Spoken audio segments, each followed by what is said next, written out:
Alright, so good morning, good afternoon, good evening po sa mga kapatiran at maging po sa ating mga Bible students ngayon pong araw na ito. Nawa po ay nasa mabuti kayong kalagayan.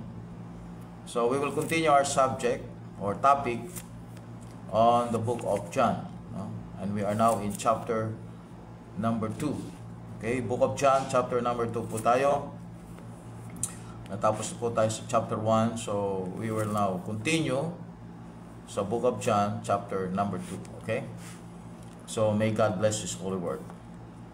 Chapter 2. This is about, okay, the marriage feast in Cana, the first public miracle in the New Testament.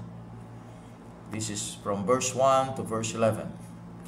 The marriage feast in Cana, the first public miracle in the New Testament. Okay? So, basahin po natin verse 1. In the third day, there was a marriage in Cana of Galilee, and the mother of Jesus was there. And both Jesus was called and his disciples to the marriage. And when they wanted wine, the mother of Jesus saith unto him, They have no wine. Jesus saith unto her, Woman, what have I to do with thee? Mine hour is not yet come. His mother said unto the servants, Whatsoever he saith unto you, do it. And there were set there 6 water pots of stone after the manner of the purifying of the Jews, containing 2 or 3 firkins apiece. Jesus saith unto them, Fill the water pots in water, and they filled them up to the brim. And he said unto them, Draw out now, and bear unto the governor of the feast. And they bear it. When the ruler of the feast had tasted the water that was made wine, and knew not whence it was, but the servants which drew the water knew, the governor of the feast called the bridegroom, and saith unto him, Every man at the beginning that set forth good wine, and when men have well drunk, then that which is worse. But thou hast kept the good wine until now. This beginning of miracles did Jesus in Cana of Galilee, and manifested forth his glory, and his disciples believe on him. Okay. So yung word na believe on him, that is connected to his being, no, acknowledged as the Messiah or the Christ. Kasi makita po natin yan na binanggit yan sa chapter 1, no? That they believe Jesus Christ as the Messiah. Okay. Alright, so una po, makita natin dito po sa verse number 1. Binanggit po yung salitang, In the third day, there was a marriage in Cana of Galilee, and the mother of Jesus was there. Binanggit po dito si Mary, no? Kasama si Jesus Christ. No? Now, tandaan po natin, no? May mga belief sa kasalukuyan na si Mary ay may kapangyarihang utusan si Jesus Christ. Naririnig nyo yan, ano? Kasi may prayer kay Mary, no? We call it Hail Mary. We call it the prayer for as part of the rosary. Doon sa prayer, makita po ninyo that they are asking grace from God through Mary. As if Mary has the power to command Jesus Christ to give forgiveness for the sinners.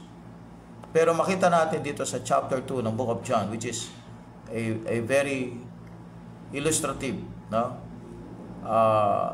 Sabihin natin fact that Jesus Christ has his own decision. It cannot be affected by any other person. Bilang God, bilang siya yung magiging judge sa atin balang araw, you will assume that no one, okay, lalong-lalo na mga human beings, can change the command or can change the judgment of the Lord Jesus Christ. No? Kasi makita natin dito, ang sabi niya dito, Jesus said unto her, Woman, what have I to do with thee? Mine hour is not yet come. Okay? So, meron po tayong makikita dyan na katotohanan na Jesus Christ is not a co-mediatrix with Mary. No? Sa kasalukuyan, billions of people believe that Mary is co-mediatrix or kasama siya sa pag-middle between the sinner and God. Which alam natin po mga kapatid, through the scripture, hindi po totoo yun. There is one God and one mediator between God and man, the man Christ Jesus. Okay? Now, let's see Matthew 12:48. Matthew 12:48. Matthew 12:48. Yan. Matthew 12:48. But he answered and said unto him, what that told him, Who is my mother, and who are my brethren? And he stretched forth his hand toward his disciples, and said, Behold my mother and my brethren. For whosoever shall do the will of my Father which is in heaven, the same is my brother and sister and mother. See? Dito makita natin na ang recognition ni Jesus Christ sa kanyang ina, of course, ina niya talaga yon sa laman, no? Pero dito makita natin, yung recognition niya ay hindi po katulad ng recognition ng mga naniniwala kay Mary ngayon, yung Mama Mary. Hindi po ganoon, mga kapatid. Pagkus ang sabi ng Bible, sino ba yung aking nanay? Sabi ni Kristo. Tinuro niya ngayon yung mga disciples. Yun ang kanyang nanay, yun ang kanyang kapatid na babae, kanyang kapatid na lalaki. So, hindi malaking big deal, no, kay Jesus Christ yung position ni Mary as the mother of Jesus Christ. Pag pinag-usapan po ang spiritual na bagay. So, talagang si Mary ay talagang Mary na naging ina ng Panginoon, and that's it. That's it, no? Kaya malaki pong ginawang paglalagay ng maling idea and personality ang mga tagapagturo, no? Kaya makita natin that the religion is the greatest device of the devil to destroy man. Religion is the greatest device of the devil to destroy man. Gaano karami ang mga naniniwala dyan, and even they venerate Mary. Grabe po, no? Now let's go back to the story. So ito ay marriage in Cana. So this is the first public miracle in the New Testament. Tandaan po natin ito, no? Now, sabi ni Jesus Christ, Jesus said unto her, Woman, what have I to do with thee? Mine hour is not yet come. So, ano itong mine hour is not yet come, no? Let's go to the book of John 4, verse 21. John 4:21. Jesus said unto her, Woman, believe me, the hour cometh, when ye shall neither in this mountain, nor yet at Jerusalem worship the Father. The hour cometh. Okay? So, sabi ni Jesus Christ kanina, mine hour is not yet come. So, tignan natin. Sa John 7:30, binanggit ulit yung hour. John 7:30. John 7:30. Then they sought to take him, but no man laid hands on him, because his hour was not yet come. His hour. Okay? Again, John chapter 8, John chapter 12, verse 23. John 12:23. John 12:23. John 12:23. And Jesus answered them, saying, The hour is come, that the Son of Man shall be glorified. So the hour is there. Yung oras nandun na. Yung eksaktong panahon nandun na. This is His revelation as the Son of God. Verse number 27. Verse number 27.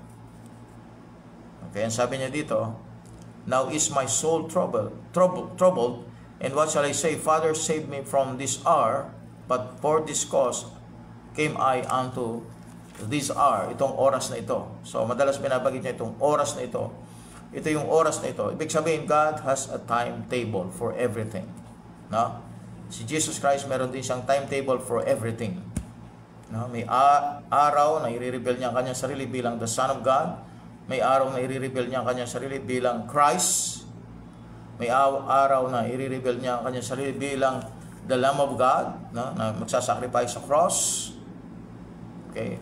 So may hour na darating na kung saan He's coming back as the King of Kings and Lord of Lords. So here, sabi niya, His mother said unto the servants, whatsoever He saith unto you, do it. So walang nagawa si Mary, no?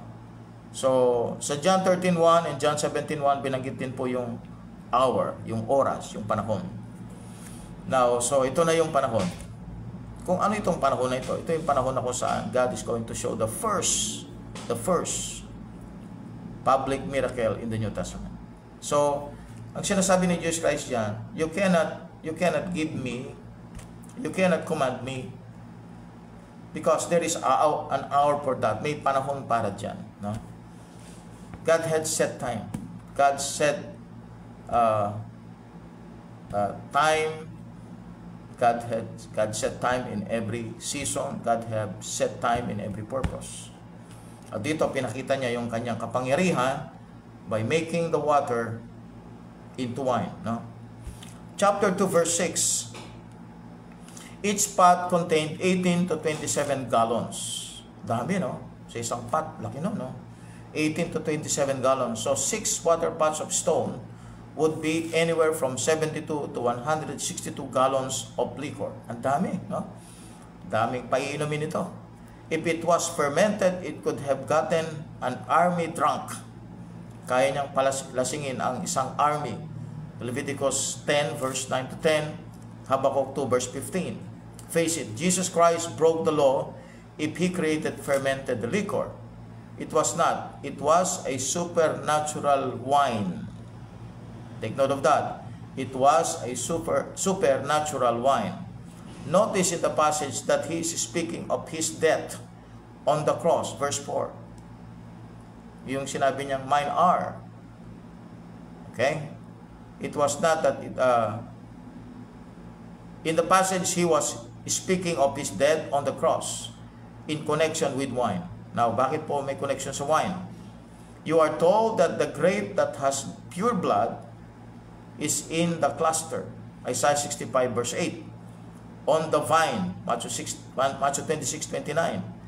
And it was not fermented liquor at all. So it is not a fermented liquor at all because may batas ang Diyos, no? Na wag iinumin ang fermented liquor. Now, so yung wine is connected to His death on the cross because the wine pictures the blood. Kaya makita natin, nag-appear yun sa Matthew 26, verse 29. This is the blood of the New Testament.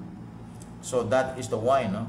That wine is, kung makita natin sa chapter 29 ng Matthew, it was taken from the vine. The vine, no? So pinitas yung grape, tapos yung cluster na yon, kinras yun, and then yung juice nun, yun ang new wine. Ilagay sa cup. Okay. Now, so, chapter 2, verse 13. Babasahin muna natin. No? Meron tayong ino-note sa verse 13. 12. After this, He went down to Capernaum. He and His mother, and His brethren, and His disciples, and they continued there not many days. And the Jews' Passover was at hand, and Jesus went up to Jerusalem. Now, take note of this, no? Yung word na Passover nag-appear dito, okay? There are 4 Passovers. There are 4 Passovers recorded in John. So, ilan daw? 4 na Passovers. So we have John chapter 2 verse 23. Yan, no? Nandito ito sa chapter 2. When He was in Jerusalem at the Passover in the feast day, many believed in His name when they saw the miracles which He did. 4 Passovers sa book of John. Chapter 2 verse 23, chapter 5 verse 1, chapter 6 verse 4, chapter 13 verse 1. No? Ito ay 4 Passovers. This shows you that Christ's ministry began at the Feast of Tabernacles. Okay. So nag-start daw ang kanyang ministry saan? Sa panahon ng Feast of Tabernacles, no? Ang Feast of Tabernacles ay nasa late part ng year. That would be around September to October, no? Feast of Tabernacles. So nag-start po ang ministry ni Jesus Christ at the Feast of Tabernacles 6 months before this first Passover. It went 3.5 years. So 42 months, the exact period of Antichrist's reign in Revelation 13:5. Jesus Christ himself was the fourth Passover according to 1 Corinthians 5:7. Okay? So, we have the 4 Passovers in the book of John. And Jesus Christ is the fourth Passover according to 1 Corinthians 5:7. So, kinokopya ng Antichrist yung 3.5 years na pagre-reign ni Jesus Christ dito sa mundo. Minister ni Jesus Christ dito sa mundo. So pagdating ng Antichrist, ganoon din ang kanyang pagre-reign, no? 3.5 years, Revelation 13:5. Kaya nga Antichrist, no? He is copying, no? He is imitating Christ. Kaya nga Antichrist siya. So remember, we have 4 Passovers in the book of John, no? And this shows that Christ's ministry began at the Feast of Tabernacles. Okay, now, tuloy po natin, verse 14, and found in the temple those that sold oxen and sheep and doves, and the changers of money sitting. And when he had made a scourge of small cords, he drove them all out of the temple, and the sheep and the oxen and poured out the changers' money, and overthrew the tables, and said unto them that sold doves, take these things hence, make not my Father's house an house of merchandise. And his disciples remembered that it was written, the zeal of thine house hath eaten me up. Okay? So ito yung mga nangyari, no? The first cleansing of the temple. So ang ginawa ni Jesus Christ, tinaboy niya yung mga taong nandoon, no? Sa temple, and they are selling a lot of things, no? And in accordance doon sa pag-o-offer ng mga sacrifices. So ginawa po nilang merchandise yung area. So dito pinakita ng Panginoon ang kanyang galit. Nagalit siya for a reason. Okay? A reason sapagkat they make the Father's house an house of merchandise. Okay? Now, let's see the book of Luke chapter 19:46. Luke chapter 19:46. Let's see what's here. Luke 19:46. Saying unto them, it is written, my house is the house of prayer, but you have made it a den of thieves. Ito na, no? So makita natin dito, hindi na Father's house. Ang binanggit na ni Christ dito, my house. Personal na, no? Pag-aari na niya, yung house. Kanina, my Father's house. So this will tell you that Jesus Christ is God. No? Siyang Diyos na nag-institute, no, ng mga batas sa Old Testament, at siyang nagbigay ng instruction para itayo yung temple. So my house, hindi niya sinabing Father's house. Kanina Father's house, ngayon my house. Okay? Now, that will give you the idea na talagang si Jesus Christ ay hindi po siya isang tao lang, no? Sinasabi ng iba na hindi siya daw Diyos, sinasabi ng iba. Pero dito, kitang-kita natin sa Bible ang mga kanyang mga binabanggit, no? Mismo sa kanyang mga bibig. Okay. You go to Matthew 21:31. Matthew 21:31. So ito ay Bible study po, ha? Matthew 21:31. So hindi po ito preaching, this is teaching. So Matthew 21:31. Matthew 21:31. Whether of them twain did the will of his Father? They say unto him, the first. Jesus said unto them, verily I say unto you, that the publicans, okay, what's this? Matthew 21:13, not 31, 13. Matthew 21:13. Then were there brought unto him little children, that he should put his hands on them and pray, and the disciples rebuked them. Matthew 21:30. Mali yung binabasa ko. Matthew 21:30. And said unto them, it is written, my house shall be called the house of prayer, but ye have made it a den of thieves. Ayun, no? Dalawang verse na nagsasabing, sinabi ni Christ, my house. So pinalayas niya yung mga nagbebenta doon, na sinabi niya, mga magnanakaw, thieves, den of thieves. Take this hence, make not my father's house an house of merchandise. And his disciples remember that it was written, the zeal of thine house hath eaten me up. Okay, so the verse defines the context of Psalm 69 verse 8 to 9, no? Old Testament verse, Psalm 69 verse 8 to 9. It is Jesus Christ in Psalm 69 verse 9 who says he is a stranger to his mother's children. Binanggit po ito sa Psalms 69 verse 8 to 9. Okay, itong binanggit nila sa verse 17. The seal of thine house hath eaten me up. Okay, now, so ano ang makita natin dito doon sa verse na ito? So, nakalagay po doon sa verse na yon, mother's children. No? Kung babasa po natin sa Old Testament. These children are named in Mark 6 verse 3. And not a single one of them was a nephew or cousin. They were all in his house in Mark chapter 6 verse 4. Okay? These verses are the black death for every Roman Catholic who ever taught or believed in the perpetual virginity of Mary. So, hindi po totoo yung pinupos na teaching ng Roman Catholic Church na si Mary ay perpetually virgin. After ni Christ, he was virgin born, right? After ni Christ, may mga sumunod na mga anak si Mary. So, mali po yung tinuturo sa atin noong tayo po ay nasa Roman Catholic Church pa na si Mary ay perpetually virgin or perpetual virginity. Hindi po totoo ito. Sapagkat sa Mark 6 verse 3, pinangalan po ang mga kapatid ni Jesus Christ. Pinangalanan, no?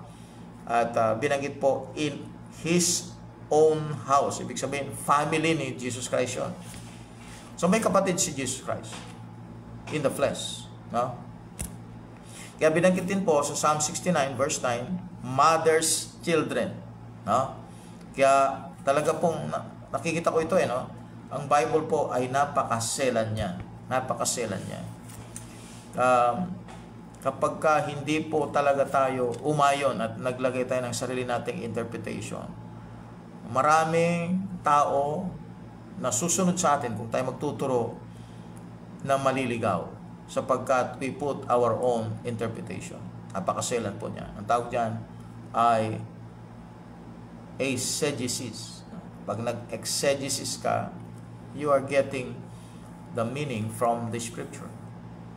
Exegesis, you're putting your own interpretation in the Bible. So kapag sinabi mong si Mary ay perpetually virgin or you believe in perpetual virginity, so nasaan yun sa Bible? Nasaan sa Bible yun? Pero kung pininiwalaan ito ng maraming mga tao, ibig sabihin, yung wrong teaching na yon ang nagdala sa tao ng maraming mga sabihin nating confusion. Kaya nga po, kapag tayo nagbabasa ng Biblia, ang nangyayari, nakiklear out yung mga beliefs na kung saan po traditionally pininiwalaan natin. Importante po ang pag-aaral ng Bible, mga kapatid. No? Hindi po ito isang maliit lang na bagay. People just ignore the Word of God. Yan ang dahilan kung bakit po isang bagay po na nangyayari sa mundo, no? Kasama na natin, particular na natin ang Pilipinas, kung bakit po mahirap tayo, hindi lamang sa financial, mahirap tayo sa spiritual, no? Hindi tayo well-versed sa Bible, hindi tayo oriented doon sa kalooban ng Panginoon because we are not spending our time in studying the scriptures. Okay? Dami nating kamag-anakan, no?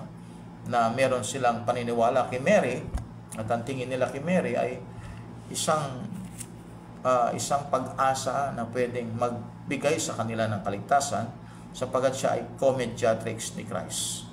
And then, pininiwala pa ang mga followers ng Roman Catholic Church na si Mary ay perpetually virgin, or virgin siya kahit na nagkaanak pa siya, no? Hindi pwede mangyari yan. Okay? That's not true. Okay, so kaya kawawa, ano? Kawawang mga tao. Devoted sila, pero devoted sila sa mali. Okay, continue po natin reading. Verse 17, and his disciples remembered that it was written, the zeal of thine house hath eaten me up. Then answered the Jews and said unto him, what sign shewest thou unto us, seeing that thou doest these things? Jesus answered and said unto them, destroy this temple, and in 3 days I will raise it up. Destroy this temple, and in 3 days I will raise it up. No? Okay. So, cross-reference natin dyan ay Matthew 12 verse 39 to 40. Matthew 12 verse 39 to 40. So, tignan natin po sa Matthew 12. Ito naman tayo sa ibang gospel. No? Matthew 12 verse 39 to 40. Matthew 12 verse 39 to 40. Okay, ito na. But he answered and said unto them, an evil and adulterous generation seeketh after a sign, and there shall no sign be given to it, but the sign of the prophet Jonas.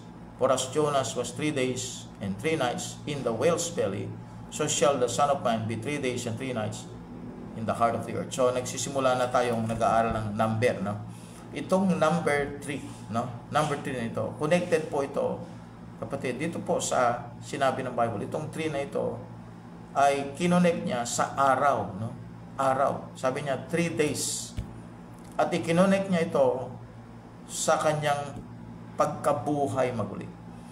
Now, binabagit kasi niya sa verse number 19, resurrection ng kanyang body ito, na binanggit niya sa Matthew 12 verse 39 to 40, no?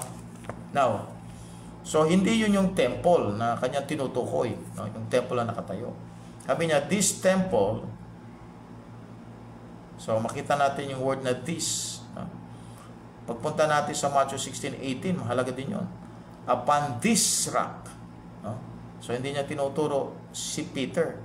Upon this rock, he's talking about himself. Sabi niya dito, destroy this temple. He's not talking about the temple. He's not pointing to the temple. He's pointing to his body. Destroy this temple, and in 3 days I will raise it up. Okay, so the verse defines the context. Verse 20-21. Then said the Jews, 46 years was this temple in building, and wilt thou rear it up in 3 days? But he spake of the temple of his body. Ayun na. Okay. Notice that the Jews make the same mistake in verse 19 to 20 that the Roman Catholic Church makes in Matthew 16:18.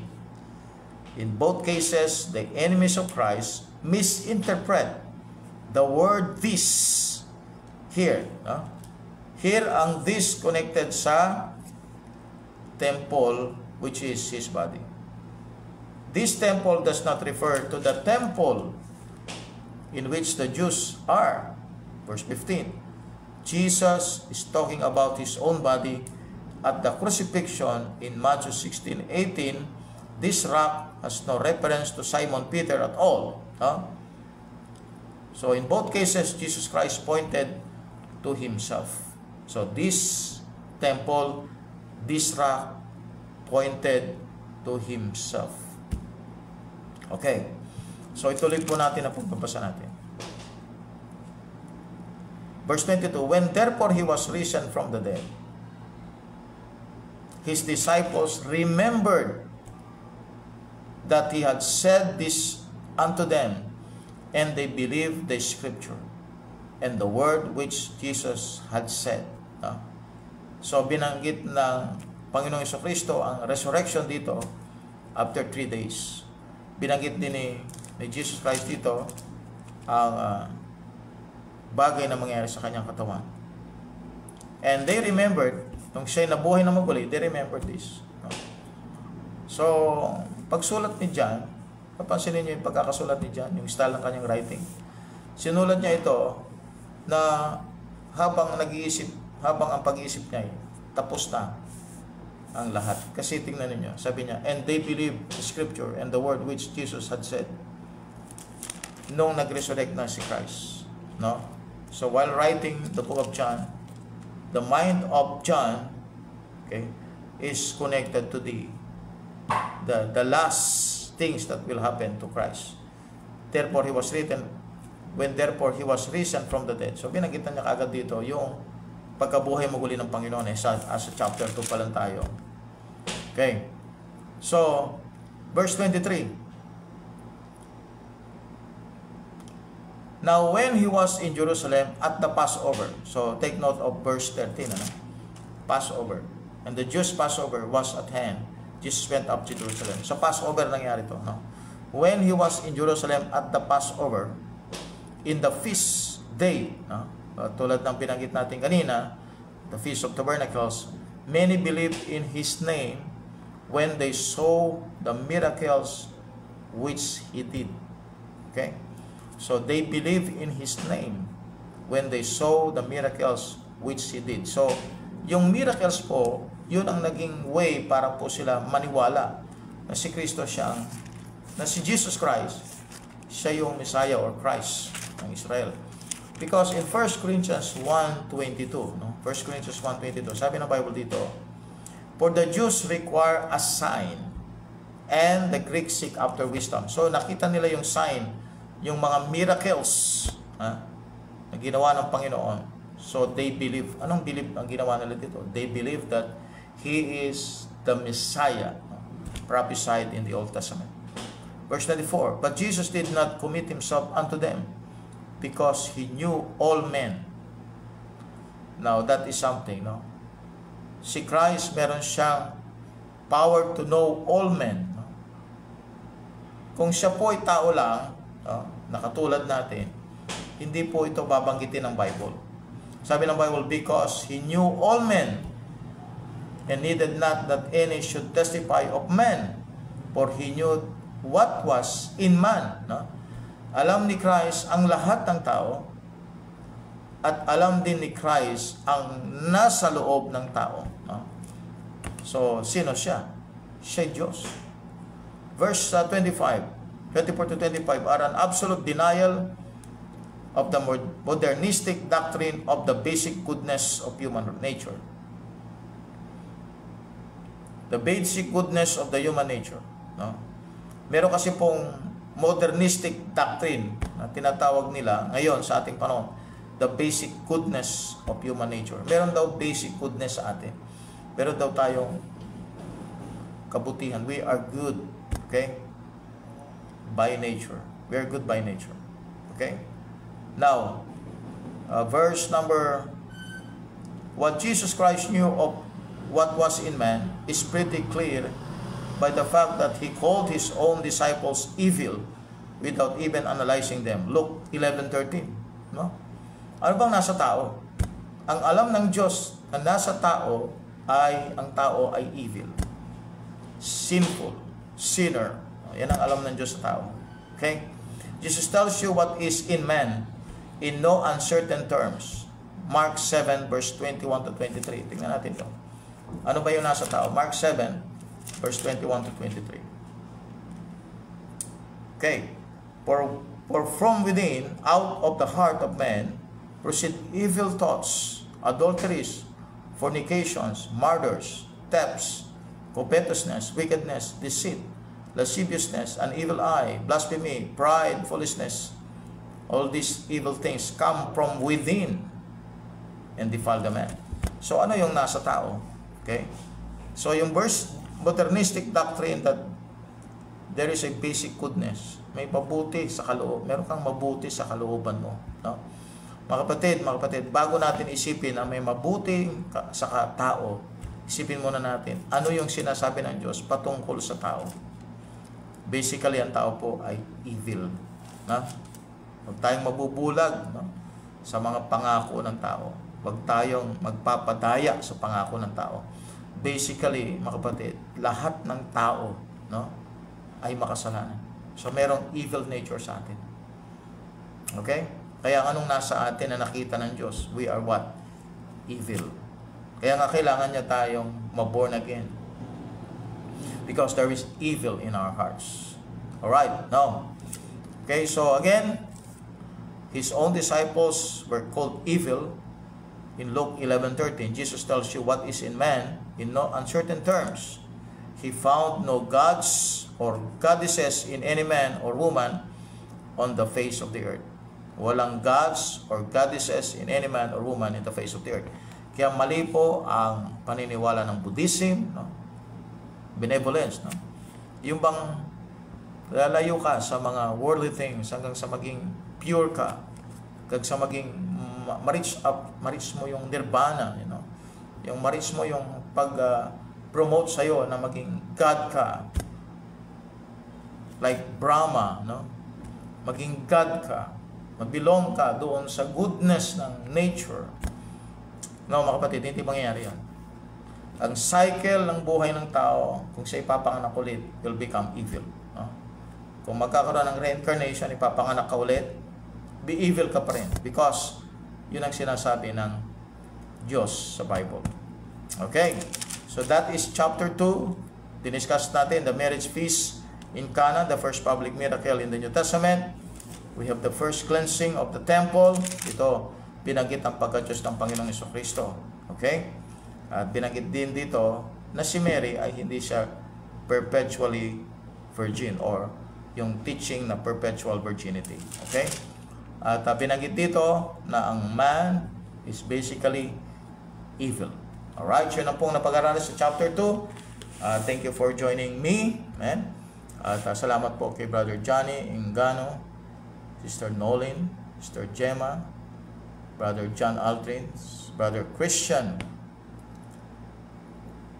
Laine, Seth Danieles, amen, and all the rest na nakasama natin po ngayon. God bless po. Nawa po magpatuloy po kayo sa pagsasaliksik ng salita ng Diyos. Tayo po'y manalangin. Salamat po, Ama, sa maganda pong aral na aming narinig ngayon sa chapter 2 ng Book of John. O God, patuloy niyo po kaming gabayan at patuloy mo kaming tulungan at ingatan. Thank you for everything, Lord God. Bless us, Lord, in Jesus' name. Amen and amen. God bless po, and see you again for our next video.